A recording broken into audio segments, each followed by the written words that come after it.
സമ്പത്ത് അല്ലാഹു തന്നപ്പോൾ 1,00,000 നീ അല്ലാഹുവിന്റെ പള്ളിക്ക് കൊടുത്തെങ്കിൽ, 10,000 രൂപ അല്ലാഹുവിന്റെ പള്ളിക്ക് കൊടുത്തെങ്കിൽ, 1000 രൂപ പെണ്ണിനെ കെട്ടിക്കാൻ കൊടുത്തെങ്കിൽ, നീ സാമ്പത്തികമായി പ്രതിസന്ധിയിലാകുമ്പോ, സാമ്പത്തികമായി പരാധീനത അനുഭവപ്പെടുമ്പോ, സാമ്പത്തികമായി നീ തകർന്നു നിൽക്കുമ്പോ, നീ ഇല്ല എന്ന് പറഞ്ഞ് കൈയൊഴിയല്ലേ.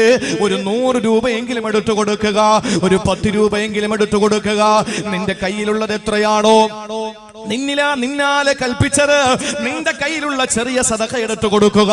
അങ്ങനെ സമ്പത്ത് ഉള്ളപ്പോഴും ഇല്ലാത്തപ്പോഴും നല്ല മനസ്സോടെ ധർമ്മം ചെയ്യുന്നവരാ. എന്നിട്ട് അല്ലാഹു പറയുന്നു,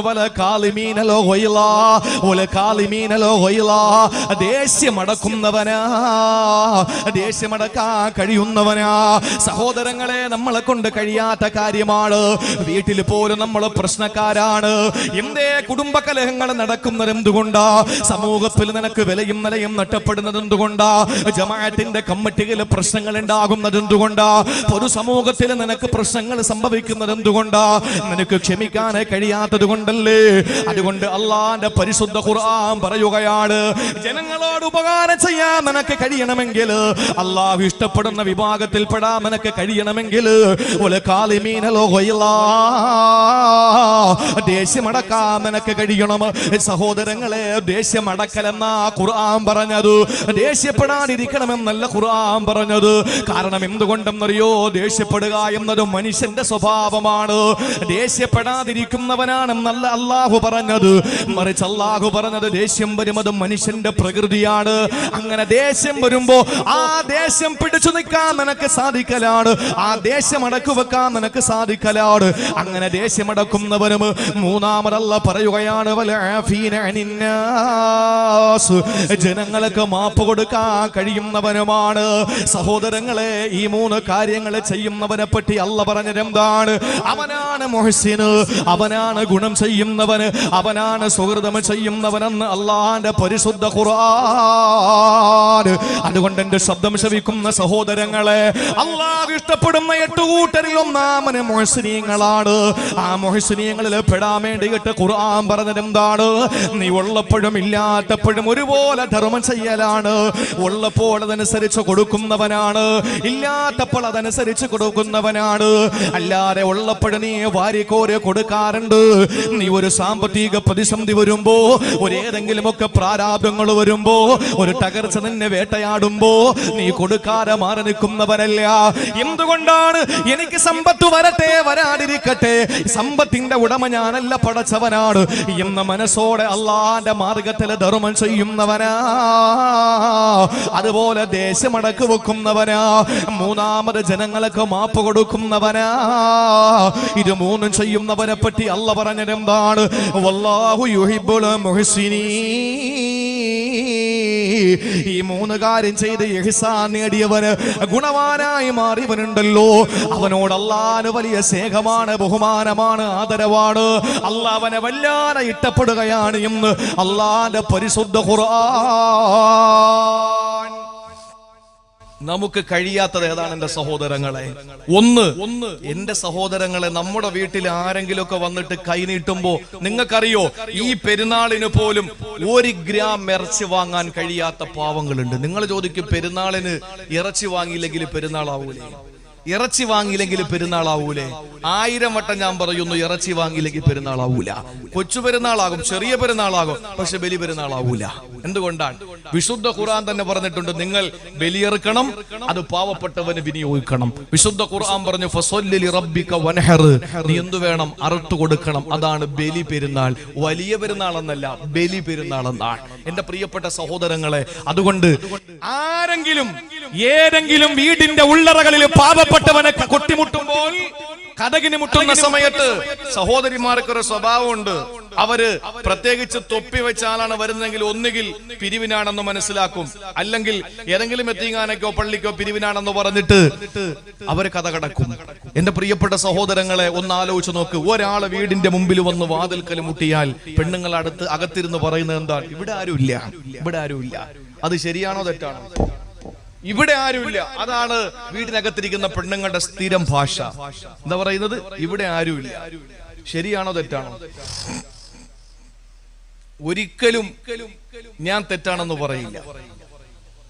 ഒരു പണക്കാരന്റെ വീടിന്റെ വാതിൽക്കൽ വന്നിട്ട് ഒരു പാവപ്പെട്ടവരെ കതകിന് മുട്ടുമ്പോ അകത്തിരുന്നിട്ട് ഇവിടെ ആരുമില്ല എന്ന് പറയുന്നത് തെറ്റാണെന്ന അഭിപ്രായം എനിക്കില്ല. നിങ്ങൾക്ക് യോജിക്കാം, വിയോജിക്കാം.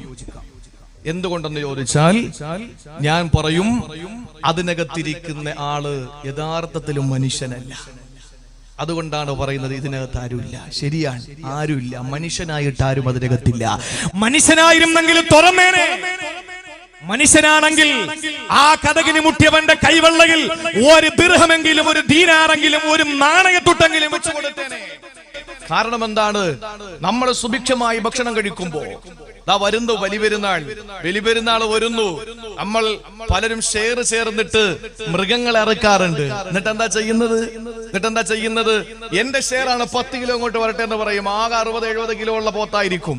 എന്നിട്ട് ചിലരൊക്കെ ഇപ്പൊ പല മഹല്ലുകളിലും ഇവിടുത്തെ അവസ്ഥ ഒന്നും എനിക്കറിയില്ല, ഞാൻ അന്വേഷിക്കുന്നുമില്ല. ചില പള്ളികളിലൊക്കെ ഇനിയിപ്പോ മാടൊന്നും വേണ്ട, ആടും മതി എന്ന് തീരുമാനമെടുത്തിട്ട് ആടിനെ ഇറക്കാൻ വേണ്ടി തീരുമാനിച്ചിട്ടുണ്ട്. ഞാൻ എന്റെ പള്ളിയിൽ പറഞ്ഞു, അങ്ങനെ എന്റെ മഹല്ലിൽ അങ്ങനെ ഒരു തീരുമാനമെടുത്താൽ അല്ലാഹു സബ്തുൽ അസറിന് ഞാൻ രാജിവെക്കും. കാരണം നാളെ സമൂഹത്തിൽ നാളെ ഒരു സമയത്ത് ആട് അറുക്കാൻ പാടില്ല എന്ന് ഏവനെങ്കിലും പറഞ്ഞാൽ പിന്നെ ഒളിഹിയൊക്കെ കോഴി ഇറക്കേണ്ടി വരൂലേ അല്ലേ? പിന്നെ അടുത്ത കൊല്ലം കോഴിയും പാടില്ലെന്ന് പറഞ്ഞാൽ എന്താ നമ്മൾ ചെയ്യാം? അതുകൊണ്ട് അള്ളാന്റെ ദീനത്തൊട്ട് ആരും കളിക്കണ്ട, പടച്ചവന്റെ ദീനത്തൊട്ട് ആരും കളിക്കണ്ട. എന്റെ സഹോദരങ്ങളെ, 10 കിലോയും 20 കിലോയും അല്ലെങ്കിൽ 5 കിലോയും ഷെയർ എന്ന് പറഞ്ഞ് വാങ്ങിയിട്ട് ഒരു കിലോ അല്ലെങ്കിൽ 1/2 കിലോ അളന്ന് ഏതെങ്കിലും പാവങ്ങൾക്ക് കൊടുത്തിട്ട് ബാക്കി കൊണ്ടുവന്ന് ഫ്രിഡ്ജിനകത്ത് വെച്ച് കഴിയുന്നതൊക്കെ ഫ്രിഡ്ജിനകത്ത് കയറ്റിയിട്ട് പിന്നെ പച്ചക്കറി വാങ്ങൂല, പിന്നെ വേറെ ഒന്നും വാങ്ങൂല, ഫ്രിഡ്ജ് നിറച്ചിറച്ചിയായിരിക്കും. അങ്ങനെ ഇറച്ചി വാങ്ങി വെച്ച് അതിനുശേഷം എന്താ ചെയ്യുന്നത്? ബാലൻസ് വരുന്നത് അടുത്ത വീട്ടിൽ വന്ന് ഫ്രിഡ്ജിനകത്ത് കയറ്റി വെച്ചിട്ട് ദിവസങ്ങളോളം ആഴ്ചകളോളം അവന് ഇറച്ചി വേവിച്ചും പൊരിച്ചും തിന്നിട്ട് പാവപ്പെട്ടവന് ഒരു 250 ഗ്രാം ഇറച്ചി മാത്രം കൊടുത്തിട്ട് തന്റെ ഉളുഹിയത്ത് കഴിഞ്ഞു എന്ന് അവകാശപ്പെടുമ്പോ 1000 വട്ടം ഞാൻ പറയുന്നു, എന്റെ പ്രിയപ്പെട്ടവരെ, സുന്നത്തായ രീതി എന്ന് പറഞ്ഞാൽ കരളിന്റെ ഭാഗത്ത് നിന്ന് കുറച്ച് നീ എടുത്തിട്ട് ബാക്കി മുഴുവൻ സദഖ കൊടുക്കല. അതാണ് ഉത്തമം, അതാണ് കരണീയം, അതാണ് അത്യുത്തമം. അത് നമ്മൾ എത്ര പേര് ചെയ്യുന്നു? നമ്മൾ നമ്മുടെ ഷെയർ വാങ്ങിക്കൊണ്ടുവരും. ഞാൻ അതിനെ പറ്റിയിട്ടൊന്നല്ല പറയുന്നത്. ഞാൻ പറഞ്ഞത് പാവങ്ങൾ നമ്മുടെ വീട്ടുമുറ്റത്ത് ഇന്നും ഈ പെരുന്നാളിന് ഇറച്ചി വാങ്ങാൻ കഴിയാത്തവര് ഒരു 3-4 കൊല്ലങ്ങൾക്ക് മുമ്പ് ഒരു വീട്ടിൽ ചെന്നിട്ട് ആ വീട്ടില് പാവപ്പെട്ട ഒരു സഹോദരിയും അവരുടെ മക്കളും താമസിക്കുന്ന വീട്ടിൽ ഭർത്താവ് തൂങ്ങി മരിച്ചു. അതിന് പ്രത്യേക കാരണമാണ്. ഒരു ചതിയിൽ അകപ്പെട്ടു പോയി.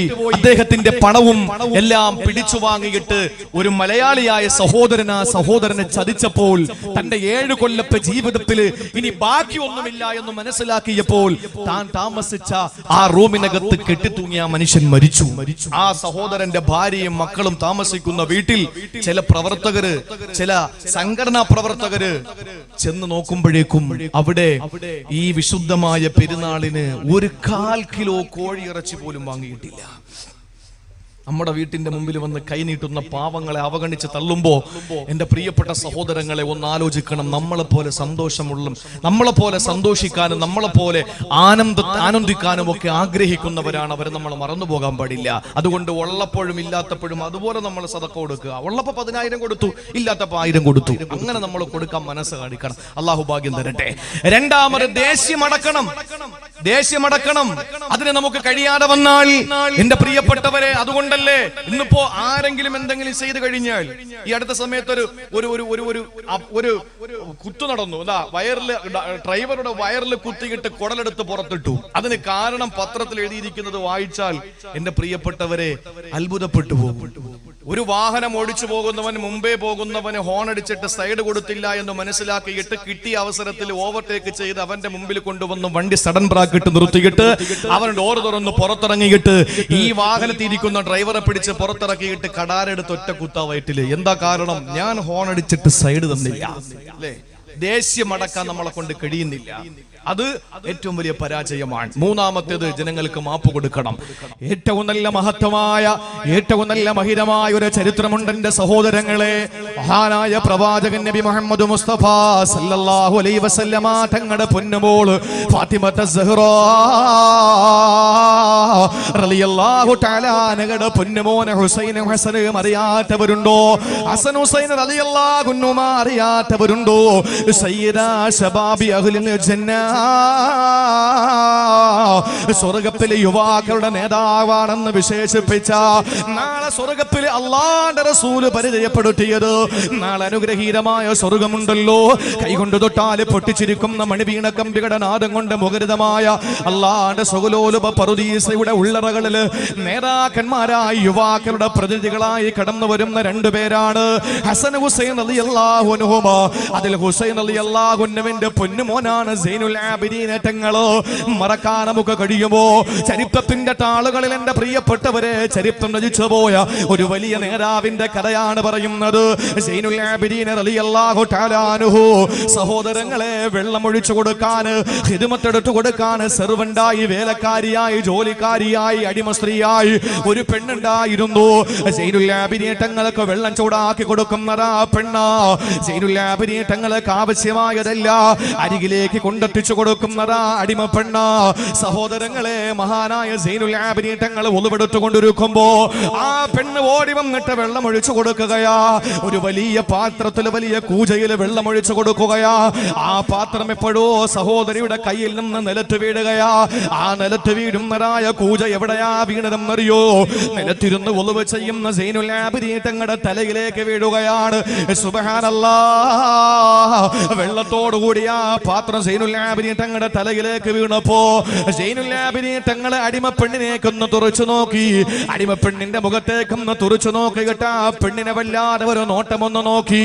ആ പെണ്ണിന് മനസ്സിലായി സൈനുൽ ആബിദീൻ തങ്ങൾക്ക് വല്ലാതെ വേദനിച്ചിട്ടുണ്ടാകും, വല്ലാതെ വേദനിച്ചിട്ടുണ്ടാകും. അതുകൊണ്ടാണ് തന്റെ മുഖത്തേക്ക് നോക്കിയതെന്ന് മനസ്സിലാക്കിയപ്പോൾ ഖുർആൻ പഠിച്ച പെണ്ണ, ഖുർആൻ പഠിച്ച പെണ്ണ, സൈനുൽ ആബിദീൻ തങ്ങളുടെ വേലക്കാരിയായ സെർവന്റായ അടിമ പെണ്ണായ ആ പെണ്ണ് സൈനുൽ ആബിദീൻ തങ്ങളെ നോക്കിയപ്പോ വിശുദ്ധ ഖുർആനിന്റെ ഈ ആയത്തങ്ങോതുകയാണ്.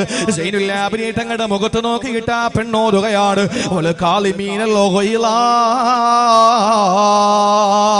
ദേഷ്യമടക്കുന്നവൻ അല്ലാഹു ഇഷ്ടപ്പെടുന്നവനാണെന്ന് ആയത്തങ്ങോതിയപ്പോൾ മഹാനായ സൈനുൽ ആബിദീൻ തങ്ങൾ ആ പെണ്ണിന്റെ മുഖത്ത് നോക്കിയിട്ട് എന്താ പറഞ്ഞതെന്നറിയോ? പെണ്ണെ, ഞാൻ എന്റെ ദേഷ്യം അടക്കിയിരിക്കുകയാ.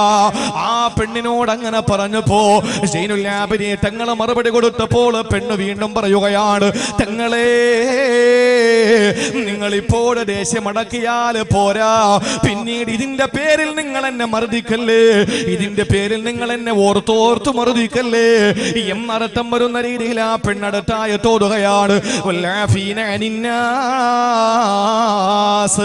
ദേഷ്യമടക്കുന്നവന് മാത്രമല്ല, ജനങ്ങളോട് കാരുണ്യം കാണിക്കുന്നവനാ, ജനങ്ങളോട് മാപ്പ് കൊടുക്കുന്നവനാ.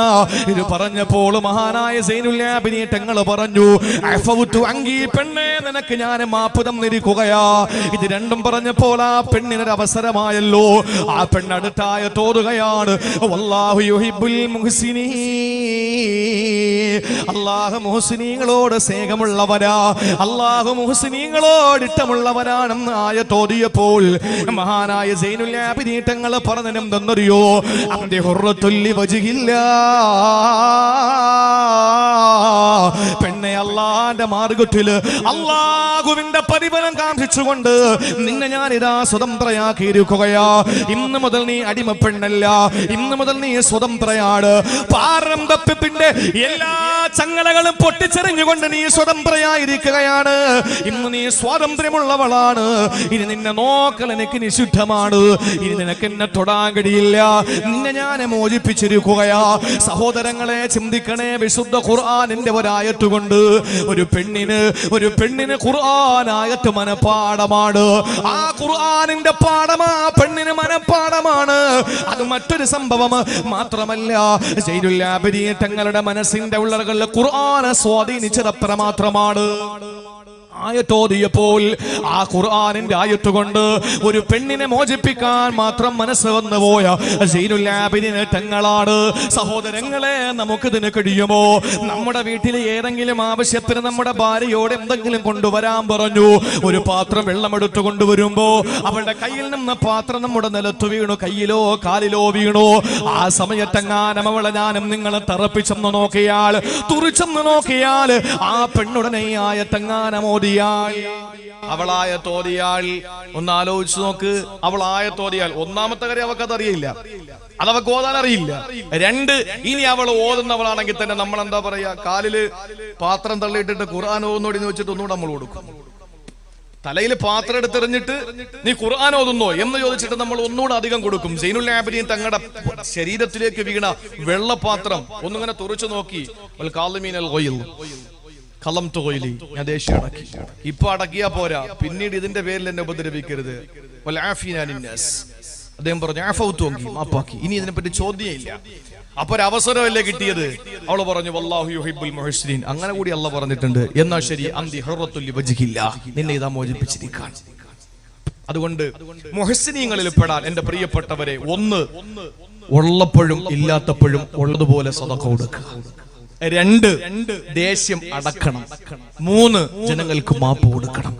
ഇത് മൂന്നും കൊടുത്തു കഴിഞ്ഞാൽ, മൂന്നും നമ്മൾ പ്രവർത്തിച്ചു കഴിഞ്ഞാൽ നമ്മൾ മുഹ്സിനീങ്ങൾ എന്ന് പറയുന്ന വിഭാഗത്തിൽ പെടും. അള്ളാഹു നമുക്കതിനുള്ള ഭാഗ്യം തരട്ടെ. നമുക്ക് കഴിയുന്ന കാര്യങ്ങളാണ് ഇതൊക്കെ. അള്ളാഹു നമുക്ക് ആ നല്ല വിഭാഗത്തിൽ ഉൾപ്പെടാനുള്ള ഭാഗ്യം അള്ളാഹു നൽകി അനുഗ്രഹിക്കുമാറാവട്ടെ. ഞാൻ ചുരുക്കി പറയാം, രണ്ടാമത്തെ വിഭാഗം ഏതാ? ഒന്ന് മുഹ്സിനീങ്ങൾ, അള്ളാഹു ഇഷ്ടപ്പെടുന്നവർ. ഇന്ന് മുതൽ ഇത് പ്രാവർത്തികമാക്കണം. ആരെങ്കിലും നമ്മളിപ്പോ വാഹനത്തിൽ കയറുമ്പോ ഏതെങ്കിലും ഒരു സഹോദരൻ നിന്ന് യാത്ര ചെയ്യുന്നവന്റെ ശരീരത്തിലേക്ക് പുറകെ നിൽക്കുന്നവന്റെ കയ്യെങ്ങാനം കയറി കൊണ്ടു കഴിഞ്ഞാൽ നമ്മൾ എന്താ ചെയ്യാ? അവൻ സോറി എന്നൊരു വാക്ക് പറഞ്ഞു കഴിഞ്ഞാൽ നമ്മുടെ ഹൃദയത്തിൽ ഇതൊന്നും സ്വാധീനം ചെലുത്തൂല. നമ്മളിങ്ങനെ അടുത്ത ഒരു വളവിനോ ഒരു കുഴിക്കോ ഒരു ബ്രേക്കിനോ കാത്തു നിൽക്കും. അവൻ ബ്രേക്ക് ചവിട്ടുകയോ ഒരു വളവ് തിരിയുകയോ ഒരു കുഴിയിൽ വീഴുകയോ ചെയ്തു കഴിഞ്ഞാൽ അതിന് പകരം 10 ഇരട്ടിയായി നമ്മൾ തിരിച്ചു കൊടുക്കും. എന്നിട്ട് പറയും സോറി, ഞാനും കണ്ടില്ല എന്ന് പറയും. ഇതാ നമ്മുടെ സ്വഭാവം. അതുപോലെ ജനങ്ങൾക്ക് മാപ്പ് കൊടുക്കാനുള്ള മനസ്സുണ്ടാകണം. ദേഷ്യമടക്കാൻ നമുക്ക് കഴിയണം. ഇന്ന് അതിന് കഴിയില്ല പ്രിയപ്പെട്ട സഹോദരങ്ങളെ. ദേഷ്യമാണ്, മനുഷ്യന് ദേഷ്യമാണ്. അള്ളാന്റെ റസൂല് പറഞ്ഞെന്താ? അള്ളാഹു പറഞ്ഞു, നിനക്ക് ദേഷ്യം വരുമ്പോ നീ എന്നെ ഓർക്ക്. അള്ളാഹ് പറഞ്ഞതാണ്, നിനക്ക് കോപം വരുമ്പോ നീ എന്നെ ഓർക്ക്. അള്ളാഹ് പറഞ്ഞു, എനിക്ക് ദേഷ്യം വരുമ്പോ നിന്നെ ഓർത്തോളാം. ഇനി എന്താ വേണ്ടത്? നമുക്ക് ദേഷ്യം വരുമ്പോ അള്ളാഹെ ഓർക്കുക. അപ്പൊ അള്ളാഹ്ക്ക് ദേഷ്യം വരുമ്പോ നമ്മളെ ഓർക്കും എന്ന് പറഞ്ഞാൽ, അവന് ദേഷ്യം വരുന്ന ഏതെങ്കിലും പ്രവർത്തനം നാം ചെയ്തു കഴിഞ്ഞാൽ, നമ്മൾ ദേഷ്യം വന്നപ്പോ അവനെ ഓർത്തല്ലോ എന്ന് ചിന്തിച്ചുകൊണ്ട് അള്ളാഹു തആല നമുക്ക് മാപ്പ് തരുമെന്ന് ആദരവായ പ്രവാചകൻ നബി മുഹമ്മദ് മുസ്തഫ. ശൈത്താൻ പറഞ്ഞല്ലോ, എന്നെ 3 സന്ദർഭങ്ങളിൽ നിങ്ങൾ സൂക്ഷിക്കണം. ഒന്ന്, ഒരു പെണ്ണും ഒരു ആണും മാത്രം ഒരുമിച്ച് കൂടുന്ന ഒരു വേദി. ആണും പെണ്ണും മാത്രമേ ഉള്ളൂ, വേറെ ആരുമില്ല. ഒരു പെണ്ണും ഒരു സ്ത്രീയും ഒരു പുരുഷനും മാത്രം. അവിടെ ഞാൻ ഉണ്ടാകും. അങ്ങോട്ടും ഇങ്ങോട്ടും ഞാൻ അവരെ തമ്മിൽ വശീകരിച്ചിട്ട് അവരെ ശാരീരിക ബന്ധത്തിലേക്ക് എത്തിച്ച് ഞാൻ അവരെ നശിപ്പിക്കും. മറ്റൊരു സ്ഥലമാണ് ദേഷ്യം വരുമ്പോൾ. മൂന്നാമതൊരു സന്ദർഭമാണ് യുദ്ധം കൊടുമ്പിരി കൊണ്ട് നിൽക്കുമ്പോൾ. യുദ്ധം ഇങ്ങനെ കൊടുമ്പിരി കൊണ്ട് നിൽക്കുമ്പോൾ എന്നിട്ട് കാതിൽ പറയും, നീ മരിച്ചുപോയ നിന്റെ കെട്ടിയൊക്കെ കുട്ടിയൊക്കെ ആരാടാ എന്ന് ചോദിക്കും. അപ്പോഴേ അവന് വീട് ഓർമ്മ വരും, അവൻ ആ യുദ്ധത്തിൽ പരാജയപ്പെടും. അതവിടെ നിൽക്കട്ടെ, ഇപ്പൊ നമുക്ക് ചർച്ച ചെയ്യണ്ട. ദേഷ്യം വരുമ്പോഴ് ശൈത്താൻ ഉടനെ ഓടിയെത്തുന്ന നമ്മുടെ ചാരത്ത്. എന്നിട്ട് എവിടാ വരുന്നതെന്നറിയോ? ദേഷ്യം വരുമ്പോ ശൈത്താൻ എവിടെ വരുന്നത്? മക്കളോട് ചോദിച്ചാലേ, നീ ഗെയിം കളിക്കാനാടേ? ബ്ലൂ വെയിലല്ലോ.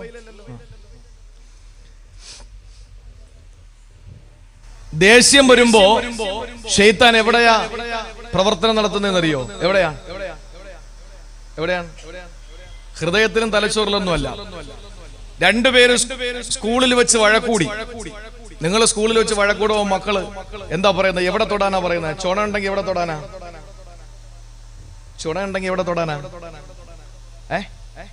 ഉറച്ചു പറഞ്ഞോ? മൂക്കിത്തോട്. നിനക്ക് ധൈര്യം ഉണ്ടെങ്കിൽ എന്റെ മൂക്കിത്തോടാന്ന് പറയും. നിനക്ക് ചുണ ഉണ്ടെങ്കിൽ എന്റെ മൂക്കിത്തോട്. നമ്മൾ കരുതും, എന്താണ് ഇപ്പൊ അങ്ങനെ പറയുന്നത്? മൂക്കിത്തൊടാൻ പറയുന്നത് എന്തുകൊണ്ടാണ്? ധൈര്യം കുറഞ്ഞവരാണെങ്കിൽ പറയും, തൊട്ടാ പറയും ഒന്നുകൂടെ തൊടാന്ന് പറയും. വീണ്ടും പറയും ഒന്നുകൂടെ തൊടാന്ന്. അവരെ കൊണ്ട് 1000 വട്ടം തൊടിയിപ്പിച്ചാൽ പോലും ഒന്നും ചെയ്യൂല. എന്താ കാര്യം എന്നറിയോ? അള്ളാഹുവിന്റെ റസൂല് പറഞ്ഞു, ദേഷ്യം വരുന്ന മനുഷ്യന്റെ മൂക്കിന്റെ ആ അഗ്രഭാഗത്ത് ഞാൻ എത്തുമെന്ന് ശൈത്താൻ പറഞ്ഞതായി റസൂലുള്ളാഹി സ്വല്ലല്ലാഹു അലൈഹി വസല്ലം തങ്ങൾ. ശൈത്താൻ മൂക്കിന്റെ അഗ്രഭാഗത്ത് വരും. എന്നിട്ട് ശൈത്താൻ അവിടെ ഇരുന്ന് കൊണ്ടായി അവനെ കൊണ്ട് പറയിപ്പിക്കുന്ന ചുണ ഉണ്ടെങ്കിൽ മൂക്കി തൊടണം. അതാണ്. അള്ളാഹു മനസ്സിലാക്കാനുള്ള തൗഫീഖ് തരട്ടെ. ഒന്ന് ക്ഷമിക്കുന്ന എന്റെ സഹോദരങ്ങളെ, ഒന്ന് മാപ്പ് കൊടുക്കിൻ. ഉള്ളപ്പോഴും ഇല്ലാത്തപ്പോഴും ഉള്ളതുപോലെ ധർമ്മം ചെയ്യും. എന്നാ നമ്മൾ മുഹ്സിനീങ്ങളിൽ പെടും. അള്ളാഹു ഭാഗ്യം തരട്ടെ. രണ്ടാമത്തെ വിഭാഗം അള്ളാഹു പറയുകയാണ്, ഇന്നല്ലാഹ യുഹിബ്ബു തവ്വാബീൻ. അള്ളാഹു ഇഷ്ടപ്പെടുന്ന രണ്ടാമത്തെ വിഭാഗം ഏതാണ്? അത് തൗബ ചെയ്യുന്നവരാണ്, പശ്ചാത്തപിക്കുന്നവരാണ്, പശ്ചാത്തപിച്ചു മടങ്ങുന്നവരാണ്. അള്ളാഹുവിലേക്ക് സർവ്വതും ഏറ്റുപറഞ്ഞുകൊണ്ട് അവരേക്ക് ചെന്ന് ചേരുന്നവരാണ്. തൗബ എന്ന് പറഞ്ഞ സഹോദരങ്ങളെ, കള്ളു കുടിച്ചിട്ട് വന്ന് മാപ്പ് ചോദിക്കാനുള്ള അവസരമാണെന്ന് കരുതണ്ട. പെണ്ണു പിടിച്ചിട്ട് വന്ന് അള്ളാന്റെ മുമ്പിൽ രക്ഷപ്പെടാനുള്ള അവസരമാണെന്ന് കരുതണ്ട. തൗബ എന്ന് പറഞ്ഞാൽ അർജൂ ഇലല്ലാഹ്, അല്ലാഹുവിലേക്കുള്ള മടക്കമെന്ന സഹോദരങ്ങളെ തൗബയുടെ അർത്ഥം. തൗബ എന്ന് പറഞ്ഞാൽ റുജൂ ഇലല്ലാഹ്, പടച്ചവനിലേക്ക് മടങ്ങണമെന്നാണ് സഹോദരങ്ങളെ. കള്ളു കുടിച്ചവന് അല്ലാഹുവിൽ നിന്ന് ദൂരത്താണ്, പെണ്ണ് പിടിച്ചവൻ അല്ലാഹുവിൽ നിന്ന് വിദൂരത്താണ്, പലിശ വാങ്ങിയൻ അല്ലാഹുവിൽ നിന്ന് അങ്ങ് ദൂരെയാണ്. അങ്ങനെ വരുന്ന സാഹചര്യത്തിൽ തൗബ ചെയ്യാൻ പറയുന്നത് എന്തുകൊണ്ടാണ്? അല്ലാഹുവിലേക്ക് അങ്ങ് അടുക്കാൻ വേണ്ടിയിട്ടാണ്, അവരിലേക്ക് അങ്ങ് മടങ്ങി പോകാൻ വേണ്ടിയിട്ടാ. സഹോദരങ്ങളെ, ഒരു കാര്യം നിങ്ങളെ ശ്രദ്ധിക്കാൻ വേണ്ടിയിട്ട് ഞാൻ പറയുകയാ. അല്ല ഒരാളെ ഇഷ്ടപ്പെടുന്നു എന്ന് പറയുമ്പോ അത് തൗബ ചെയ്യുന്നവരെയാണെന്ന് വിശുദ്ധ ഖുർആൻ ആവർത്തിച്ച് നമ്മളോട് പറയുമ്പോ അത് ഒരു വട്ടമല്ല, ഒരുപാട് പ്രാവശ്യമല്ല പറഞ്ഞതാണ്, അനവധി വട്ടം അല്ലാഹു പറഞ്ഞതാണ്. ഇന്നല്ലാഹ യുഹിബ്ബു തവ്വാബീൻ.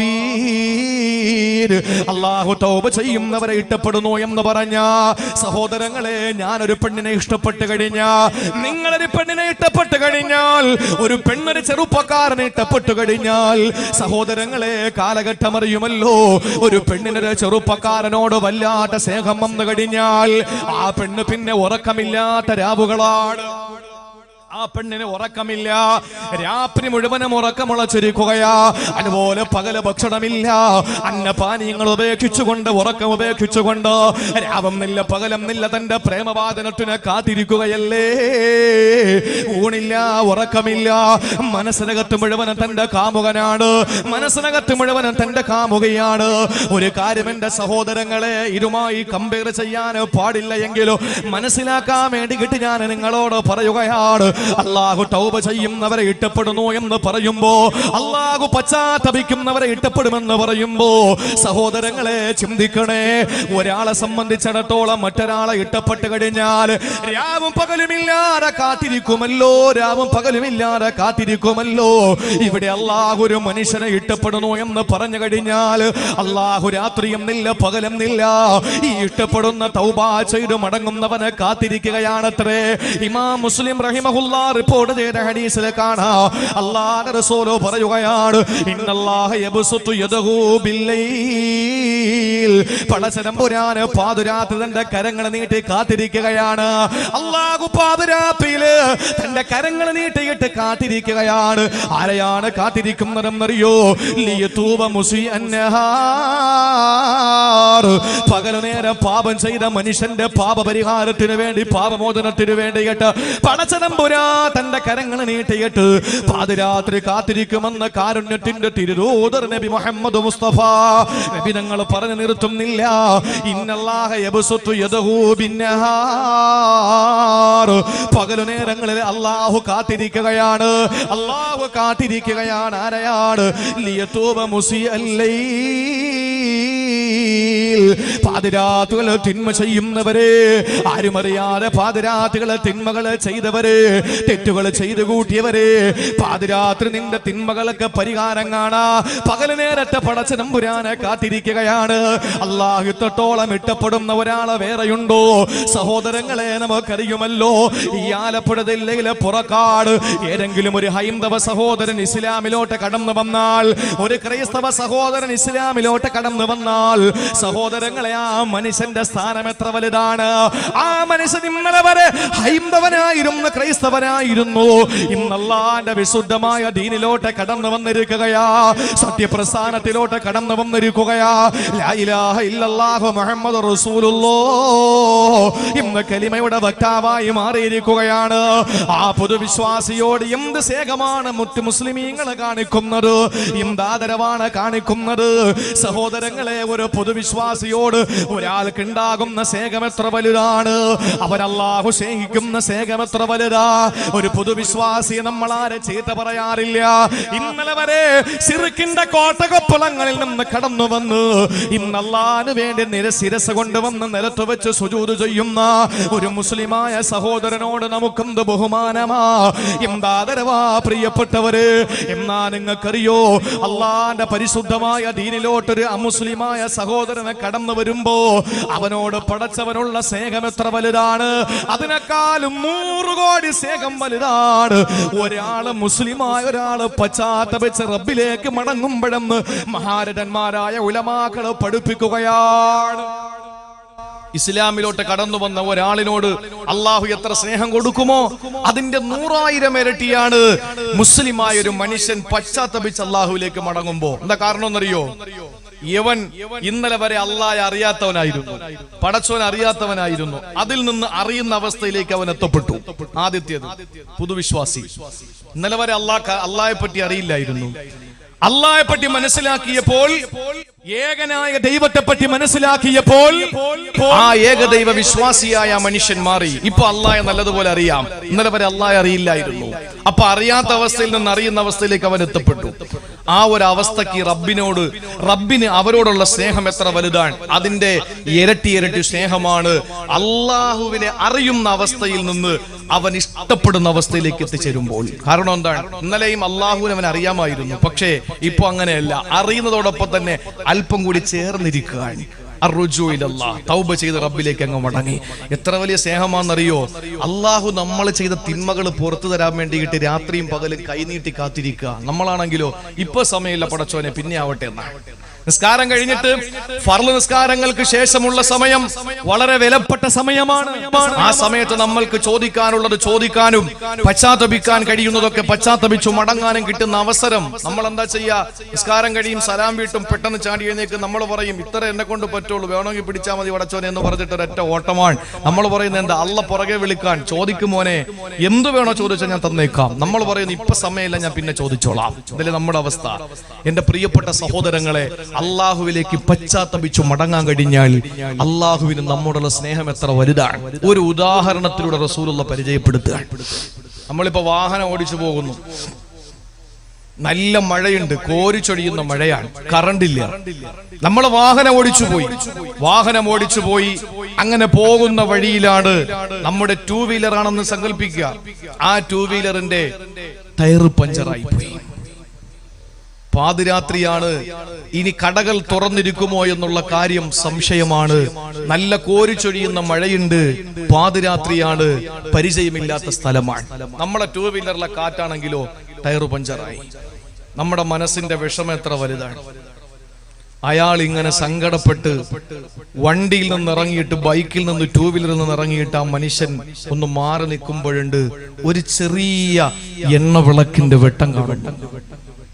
ആരെങ്കിലും സഹായത്തിന് കിട്ടുമോ എന്ന് പരിശോധിക്കാൻ വേണ്ടി ആ മനുഷ്യൻ നേരെ അങ്ങോട്ട് കയറി ചെല്ലുമ്പോഴുണ്ട് സുബ്ഹാനല്ലാഹ് ഒരു പഞ്ചർ കടയാണ്. ആ സമയത്ത് ഈ മനുഷ്യന്റെ മനസ്സിലുണ്ടാകുന്ന ആ ഒരു സന്തോഷം പറഞ്ഞറിയിക്കാൻ പറ്റുമോ? അയാൾ പറയാണ് 500 രൂപ തന്ന ഞാൻ പഞ്ചർ ഒട്ടിച്ചേരാന്ന് പറഞ്ഞാൽ നമ്മൾ 550 രൂപ കൊടുക്കും, 50 ഇരിക്കട്ടെ ടിപ്പായിട്ട്. കാരണം എന്താ? പ്രതീക്ഷയില്ലാതിരുന്ന സമയമായിരുന്നു. നമ്മുടെ അവസ്ഥ തന്നെ നമ്മൾ മറന്നുപോകും. അള്ളാഹുവിന്റെ റസൂല് പറഞ്ഞു, ഒരു മനുഷ്യന് പശ്ചാത്തപിച്ചു മടങ്ങുമ്പോൾ അള്ളാഹുവിന് ആ മനുഷ്യനോടുള്ള സ്നേഹം എത്ര വലുതാണ് വിശദീകരിക്കാൻ കഴിയില്ല, വിവരണാതീതമാണ്, ചിന്തിക്കാൻ കഴിയാത്തതാണ്. എത്രത്തോളം എന്നറിയോ? വിജനമായ പ്രദേശത്തിലൂടെ ഒരു മനുഷ്യൻ തന്റെ വാഹനമാകുന്ന ഒട്ടകത്തെയും പിടിച്ചുകൊണ്ട് യാത്ര പോവുകയാ. തന്റെ ഒട്ടകത്തെയും പിടിച്ചുകൊണ്ട് ആ മനുഷ്യനെ യാത്ര ചെയ്യുകയാണ്. ഒട്ടകം വല്ലാതെ ക്ഷീണിച്ചിരിക്കുകയാണ്, ആ മനുഷ്യനും വല്ലാതെ ക്ഷീണിച്ചിരിക്കുകയാണ്.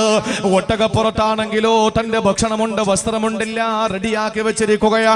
ആ ഒട്ടകത്തെയും പിടിച്ചുകൊണ്ട് മനുഷ്യൻ ഇങ്ങനെ പോവുകയാണ്. അവസാന ക്ഷീണം വന്നപ്പോ ഒട്ടകത്തിനെയും ക്ഷീണം വന്നു, മനുഷ്യനും ക്ഷീണം വന്നു.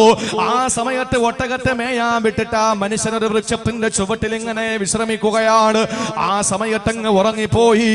അല്ലാഹുവേ, കണ്ണു തുറക്കുമ്പോൾ ആ മനുഷ്യനെ കാണാൻ കഴിഞ്ഞത് അത്ഭുതമാണ്. തന്റെ വാഹനം കാണാനില്ല. ആ വാഹനത്തിന്റെ പുറപ്പാ വസ്ത്രമുള്ളത്, ഭക്ഷണമുള്ളത്. എന്താണ് ഒരു ചുവട് മുന്നോട്ട് ചവിട്ടാൻ കഴിയില്ല. ഒരു നേരത്തെ ഭക്ഷണം പോലെ കഴിക്കാൻ ആരുമില്ല. ഇവിടെ ചോദിക്കാനും പറയാനും ആരുമില്ല, മിണ്ടാനും ആരുമില്ല. ഒരു നേരത്തെ ഭക്ഷണമെന്ന് വാവിട്ട് ചോദിക്കാൻ ആരുമില്ല. വിജനമായ മരുഭൂമിയാ. ആ സമയത്ത് മനുഷ്യൻ ഉടുതുണിക്ക് മറുതുണിയില്ല. എല്ലാം തന്റെ ഒട്ടകമാകുന്ന വാഹന പുറത്താ. വല്ലാതെ വിഷമത്തോടെ സംബീതനായി പരിഭ്രമചുട്ടനായി ആ മനുഷ്യനെങ്ങനെ ഇരിക്കുമ്പോഴാണ് സഹോദരങ്ങളെ ആ പെട്ടെന്ന് ആ മനുഷ്യന്റെ മുമ്പിൽ ആ വാഹനം എത്തപ്പെടുന്നത്. തന്റെ വസ്ത്രവും തന്റെ ഭക്ഷണവും ഏതൊരു വാഹനത്തിലാണോ ആ ഒട്ടകം തന്നെ മുമ്പിലേക്ക് എത്തുകയാണ്. ആ സമയത്ത് ആ മനുഷ്യന് പറഞ്ഞറിയിക്കാൻ പറ്റാത്ത സന്തോഷമാ. സന്തോഷത്തിന്റെ ആധിക്യം മൂലമാ മനുഷ്യന് അള്ളാഹുവിനോട്, പടച്ചവനോട് പറഞ്ഞതെന്തെന്നറിയോ? അല്ലാഹുമ്മ അന്ത അബ്ദീ വഅന റബ്ബുക. അല്ലാഹുവേ, നീ എന്റെ അടിമയാണ്, ഞാൻ നിന്റെ ഉടമയാണ്. അല്ലാഹുവേ, നീ എന്റെ അടിമയാണ്, ഞാൻ നിന്റെ ഉടമയാണ്. ഞാൻ നിന്റെ സംരക്ഷകനാണ്. നിന്നെ സൃഷ്ടിച്ചത് ഞാനാണ് പടച്ചവര്. എന്റെ അടിമയാണ് നീ അല്ലാ. സന്തോഷത്തിന്റെ ആധിക്യം മൂലമാ പറഞ്ഞതുപോലെ തെറ്റിപ്പോയെന്ന് റസൂലുള്ളാഹി. ആ മനുഷ്യൻ പറഞ്ഞതുപോലെ പിഴച്ചുപോയി. പറയേണ്ടത് എങ്ങനെയാണ്? അല്ലാഹുവേ, നീ എന്റെ റബ്ബാണ്, ഞാൻ നിന്റെ അടിമയാണെന്നാ പറയേണ്ടത്. പക്ഷെ ആ മനുഷ്യന് പറഞ്ഞതെന്താണ്? അല്ലാഹുവേ, നീ എന്റെ അടിമയാണ്, ഞാൻ നിന്റെ ഉടമയാണ്. നബി തങ്ങൾ പറയുന്നു ഫഖദ് അഖ്താ. ആ മനുഷ്യൻ പറഞ്ഞത് പിഴച്ചുപോയി. സന്തോഷം കൊണ്ട് ആ മനുഷ്യന് പറഞ്ഞതുപോലെ തിരിഞ്ഞുപോയി. അല്ലാഹുവിന്റെ റസൂൽ പറയുന്നു ലല്ലാഹു അഫറഹു മിൻ ഹാദാ. അല്ലാഹുവിന് ഇതിനേക്കാൾ സന്തോഷമാണ്.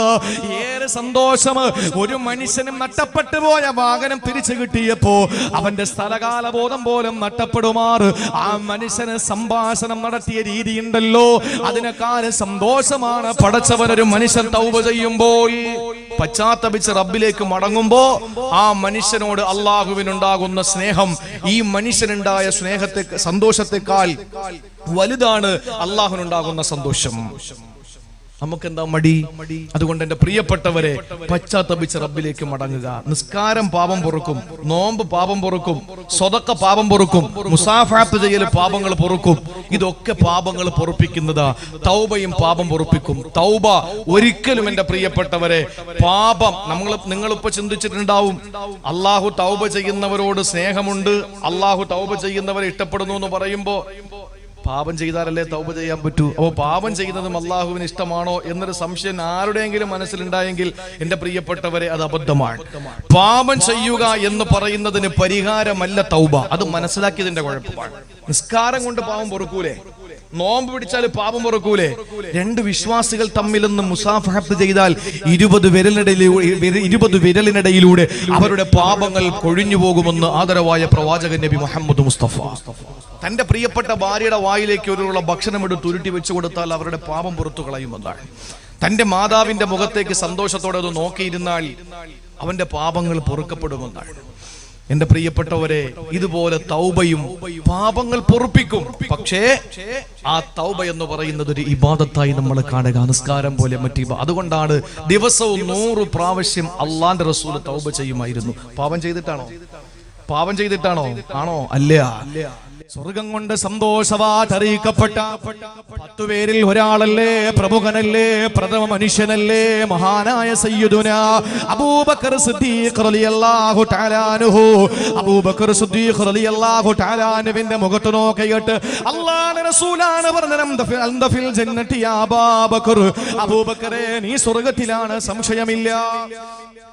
നീ സ്വർഗത്തിലാണ്, സംശയമില്ല എന്ന് മുഖത്ത് നോക്കിയിട്ട് അല്ലാഹുവിന്റെ റസൂൽ പറഞ്ഞ അബൂബക്കർ സിദ്ദീഖ് റളിയല്ലാഹു അൻഹു ജീവിതത്തിൽ ഏറ്റവും കൂടുതൽ വിലപിച്ചിരുന്ന ഒരു കാര്യം എന്തായിരുന്നു? ഇലാഹി തൗബതൻ ഇലാഹി ലസ്തു ലിൽ ഫിർദൗസി അഹ്ലാ വലാ ഖുവാ അലാ നാരിൽ ജഹീമി ഫഹബിലി തൗബതൻ വഗ്ഫിർ ദുനൂബി ഫഇന്നക ഗാഫിറു ദംബിൽ അലീമി. അല്ലാഹുവേ, സ്വർഗ്ഗം വാങ്ങാൻ ഞാൻ അർഹനല്ല. ഇലാഹി ലസ്തു ലിൽ ഫിർദൗസി അഹ്ലാ. അല്ലാഹുവേ, സ്വർഗ്ഗം വാങ്ങാൻ ഞാൻ അർഹനല്ല. വലാ ഖുവാ അലാ നാരിൽ ജഹീമി. അല്ലാഹുവേ, നരകം സഹിക്കാൻ എനിക്ക് കഴിയുകയുമില്ല. സ്വർഗ്ഗം വാങ്ങാൻ എനിക്ക് അർഹതയൊന്നുമില്ല. ആരാ പറയുന്നത്? സ്വർഗ്ഗത്തിലേക്ക് പോകാനുള്ള പാസ് ദുനിയാവിൽ വെച്ച് കിട്ടിയ സിദ്ദീഖുൽ അക്ബർ റളിയല്ലാഹു അൻഹു പറയുന്നു, പടച്ചോനെ, എനിക്ക് സ്വർഗ്ഗം വാങ്ങാൻ യോഗ്യതയൊന്നുമില്ല. പക്ഷെ ഒരു കാര്യം ഉറപ്പാണ്, നരകം സഹിക്കാൻ എന്നെ കൊണ്ട് കഴിയുകയുമില്ല. അതുകൊണ്ട് എനിക്ക് വേണ്ടത് എന്താ? ഫഹബിലി തൗബതൻ വഗ്ഫിർ ദുനൂബി ഫഇന്നക ഗാഫിറു ദംബിൽ അലീമി. അല്ലാഹുവേ, തൗബ തരണേ അല്ലാ, എനിക്ക് തൗബ തരണേ അല്ലാ. എന്റെ പാപങ്ങൾ പുറത്തു തന്ന് നിന്നിലേക്ക് കേറിച്ചു മടങ്ങാനുള്ള ഭാഗ്യം എനിക്ക് തരണേ തമ്പുരാനെ എന്ന് ദുആ ചെയ്ത, ഇന്ന് വിലാപഗാനം പാടിയ സിദ്ദീഖുൽ അക്ബർ റളിയല്ലാഹു അൻഹു സഹോദരങ്ങളെ, പാപം ചെയ്ത മനുഷ്യനല്ല, പാപം ചെയ്യുന്ന മനുഷ്യനല്ല, മറിച്ച് ഈ തൗബ ഇബാദത്തായതുകൊണ്ട് അവരുടെ ജീവിതത്തിന്റെ ഏറ്റവും അഭിലാഷമായിരുന്നു എനിക്കൊരു തൗബ ചെയ്യുന്ന, നീ ഇഷ്ടപ്പെടുന്ന വിഭാഗത്തിൽ പെടണമെന്ന്. അതുകൊണ്ട് എന്റെ പുറക്കാട് ഒരുമിച്ച് കൂടിയ സഹോദരൻ കൊണ്ട് എനിക്ക് പറയാനുള്ളത്, തൗബ ചെയ്യുന്നവരായി നമ്മൾ മാറുക. അള്ളാഹു നമ്മുടെ തൗബകളൊക്കെ സ്വീകരിക്കട്ടെ. കാക്ക തൗബയാകാൻ പറ്റൂല, കാക്ക തൗബയാകരുത്. ഒരിക്കൽ തൗബ ചെയ്ത് വീണ്ടും ആ തെറ്റ് ചെയ്ത് വീണ്ടും അല്ലാഹയെ പറ്റിച്ച്, അത് നമ്മുടെ യോജിച്ച പരിപാടിയല്ല, അത് നമുക്ക് യോജിച്ച പരിപാടിയല്ല. അതുകൊണ്ട് പശ്ചാത്തപിച്ച് അള്ളാഹുവിലേക്ക് മടങ്ങുന്നവരായി നാം മാറുക. ഇത് രണ്ടാമത്തെ വിഭാഗമാണ്.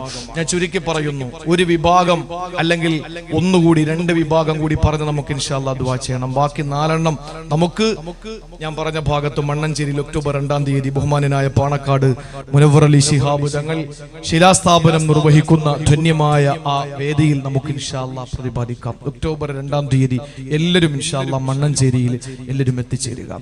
എന്റെ പ്രിയപ്പെട്ട സഹോദരങ്ങളെ, രണ്ടാമത്തെ വിഭാഗം നമ്മൾ പറഞ്ഞു. ഇനി മൂന്നാമത്തെ വിഭാഗം, ഖുർആൻ പഠിക്കാൻ നമ്മൾ തയ്യാറായി. അള്ളാഹു ഭാഗ്യം നൽകി അനുഗ്രഹിക്കുമാറാവട്ടെ. മൂന്നാമത്തെ വിഭാഗമാരാണ്? വിശുദ്ധമായ ഖുർആനിലൂടെ അള്ളാഹു പരിചയപ്പെടുത്തുകയാണ് മൂന്നാമത്തെ വിഭാഗം. ഫീഹി റിജാലു യുഹിബ്ബൂന യതതുഹറൂ വല്ലാഹു യുഹിബ്ബുൽ മുത്തഖിരീൻ. അള്ളാഹു പരിചയപ്പെടുത്തുകയാണ്. അള്ളാഹ് ഇഷ്ടപ്പെടുന്ന മൂന്നാമത്തെ വിഭാഗമാരെന്നറിയോ? അള്ളാഹു പറയുകയാണ്, വല്ലാഹു യുഹിബ്ബുൽ മുത്തഖിരീൻ. അള്ളാഹു ഇഷ്ടപ്പെടുന്ന മൂന്നാമത്തെ വിഭാഗം അവര് ശുദ്ധിയുള്ളവരാ, വൃത്തിയുള്ളവരാ. സഹോദരങ്ങളെ, ഗൗരവത്തോടെ കേൾക്കേണ്ട വിഷയമാണ്. പ്രത്യേകിച്ച് എന്റെ സഹോദരിമാര് ഗൗരവത്തോടെ കേൾക്കണേ. അള്ളാഹു പറയുന്ന മൂന്നാമത്തെ വിഭാഗം ഏതാണ്? അള്ളാഹു ഇഷ്ടപ്പെടുന്ന മൂന്നാമത്തെ വിഭാഗം അവര് അള്ളാഹുവിന്റെ വിശുദ്ധ ഖുർആനിന്റെ, വിശുദ്ധമായ ഖുർആനിന്റെ പുകഴ്ത്തലുകൾക്ക്, വാഴ്ത്തലുകൾക്ക് അവര് പാത്രീഭൂതരായവരാണ്. ആരെ പറ്റിയാണ് അള്ളാഹു ഈ ആയത്തിൽ പറഞ്ഞതെന്നറിയോ? ഖുബാ നിവാസികളെ പറ്റിയാണ്. മക്കയിൽ നിന്ന് റസൂലുള്ള മദീനയിലേക്ക് പോകുമ്പോ മദീന എത്തുന്നതിന് മുമ്പ് മസ്ജിദുൽ ഖുബാ എന്ന പള്ളി വെച്ച് ചരിത്രമറിയുമല്ലോ. വിശുദ്ധമായ മസ്ജിദുൽ ഖുബാ എന്ന് പറയുന്ന പള്ളി കാണാത്തവർ ഉംറയ്ക്ക് പോയവരിലില്ല. വിശുദ്ധമായ ഹജ്ജിന് പോയവര് ഖുബാ പള്ളി കാണാതെ മടങ്ങി വരില്ല. ആ ഖുബാ പള്ളി വെച്ചു അവിടേക്ക് ആളുകൾ എങ്ങനെ ഒഴുകിക്കൊണ്ടിരിക്കുകയാണ്. ശ്രദ്ധയോടെ കേൾക്കണേ സഹോദരങ്ങളെ. ആ സമയത്ത് മുശ്രിക്കീങ്ങൾക്ക് വല്ലാത്ത ചൊറിച്ചിലായി.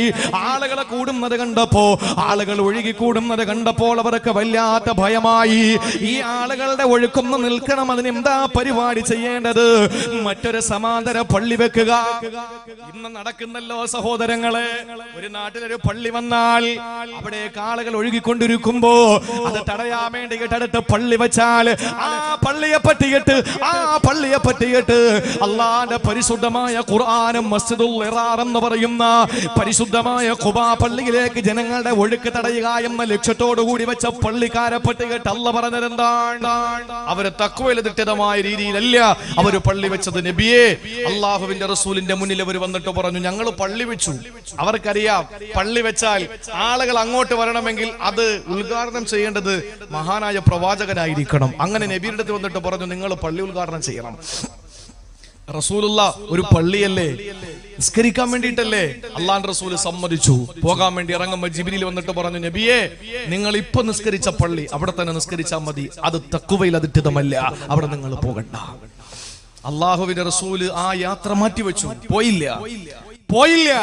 എന്നിട്ട് നബിയോട് അല്ലാഹു പറഞ്ഞു, നിങ്ങൾ ഇത്രയും നാളെ നമസ്കരിച്ച ഖുബാ പള്ളി, ആ പള്ളിക്ക് ഒരു പ്രത്യേകതയുണ്ട്. എന്താ പ്രത്യേകത എന്നറിയോ? വളരെ വ്യക്തമായി എന്റെ കല്യാണം കഴിഞ്ഞ പ്രിയപ്പെട്ട സഹോദരങ്ങളെ കേൾക്കാൻ വേണ്ടിയിട്ടാണ് ഞാൻ കൂടുതൽ ഈ വിഷയം ഞാൻ ഉണർത്തി നിങ്ങളോട് പറയുന്നത്. ഗൗരവത്തോടു കൂടി നിങ്ങൾ പഠിച്ചോളീൻ. അള്ളാഹുവിന്റെ ഖുർആൻ ഖുബാ നിവാസികളെ പറ്റിയിട്ട് പറഞ്ഞു, ഫീഹി റിജാൽ യുഹിബ്ബൂന യതതഹറൂ. നബിയെ, അവിടെ കുറെ ആളുകളുണ്ട്, ആ പള്ളിയിൽ കുറെ ആളുകളുണ്ട്. അവരുടെ പ്രത്യേകത എന്തെന്നറിയോ? യുഹിബ്ബൂന യതതഹറൂ. അവര് ശുദ്ധിയെ ഇഷ്ടപ്പെടുന്നവരാണ്. അതുകൊണ്ട് പഠിച്ചോ നബിയെ, വല്ലാഹു യുഹിബ്ബുൽ മുത്തഹിരീൻ. അല്ലാഹു ശുദ്ധിയുള്ളവരെയാ ഇഷ്ടപ്പെടുന്നത്. അവിടെയുള്ള പള്ളിയിലുള്ള ആളുകളൊക്കെ ശുദ്ധി ഇഷ്ടപ്പെടുന്നവരാണ്. അള്ളാഹ് അവരെ ഇഷ്ടപ്പെടുകയാണ്. നബിക്ക് അത്ഭുതമായി. ഇങ്ങനെ ഒരു ആയത്തിറങ്ങിയപ്പോൾ ഇത് അവരെ പറ്റി പറഞ്ഞതല്ലേ? എന്താ ഇപ്പൊ പുറക്കാട് പള്ളിയെ പറ്റി ഒരു ആയത്തിറക്കിന്നിരിക്കട്ടെ. ഒരു ഉദാഹരണം പറയാൻ, ഖുർആന് പൂർത്തിയാക്കപ്പെട്ടു, ദീൻ പൂർത്തിയാക്കപ്പെട്ടു, ഇനിയിപ്പോ ആരും ഖുർആനായിട്ട് കൊണ്ടുവരില്ല. അതുകൊണ്ട് സമാധാനിക്കാം. ഞാൻ പറയുന്നു, ഒരു ഉദാഹരണത്തിന് വേണ്ടിയിട്ട് പുറക്കാട് നിവാസികളെ പറ്റിയിട്ട് ഒരു ആയത്തിറങ്ങിന്നിരിക്കട്ടെ. തൊട്ടടുത്തുള്ള മഹല്ല്, ഏതാ മഹല്ല്? തൊട്ടടുത്തുള്ള പഴയങ്ങാടി മഹല്ലുകാര് പുറക്കാട് മഹലിനെ പറ്റി അള്ളാഹു പുകഴ്ത്തി പറഞ്ഞത് കേട്ടിട്ട് പഴയങ്ങാടി മഹല്ലുകാർക്ക് ഒരു അത്ഭുതം. എന്തപ്പോ അങ്ങനെ പുറക്കാടുകാരെ പറ്റി പറയാൻ കാരണം? അവരന്വേഷിക്കൂലേ? എന്താ കാര്യം അന്വേഷിക്കൂലേ?